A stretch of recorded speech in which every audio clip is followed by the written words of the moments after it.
কিছু কথা বোন তোমার জন্য। আজকাল প্রেম করতে হলে তোমাদের সবচেয়ে ভালো ছেলেটা লাগে, গ্রামের সবচেয়ে উপরি ছেলেটা লাগে, শহরের সবচেয়ে ভালো ছেলেটাই লাগে।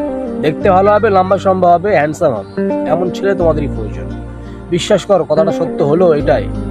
কিছুদিন যাওয়ার পরে ওই ছেলেটা যখন তোমার হাত ছেড়ে দেবে, যখন সবকিছু তোমার থেকে নিয়ে নেবে, সবকিছু তোমার থেকে পেয়ে যাবে, তখন তোমার থেকে চলে যাবে, তখন তুমি এই কথাটাই বলবে যে সব ছেলেরাই খারাপ, ছেলেরা মানেই বদমাইশ, ছেলেরা হচ্ছে বেঈমানের জাত।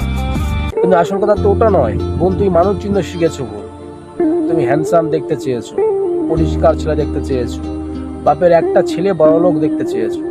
কিন্তু বিশ্বাস করো, যারা সব প্রকৃতিক ভালো ছেলে, যারা সাধারণ ঘরের ছেলে, যারা গরিব, যে ছেলেগুলো 24টা ঘন্টায় 12টা ঘন্টা ব্যস্ত থাকে, তাদের ফোন করার সময় হয় না, তাদের কোনোদিন একবার মোবাইল হাতে নিয়ে পাখাও মারার সময় হয় না, কোনো মেয়ের পিছনে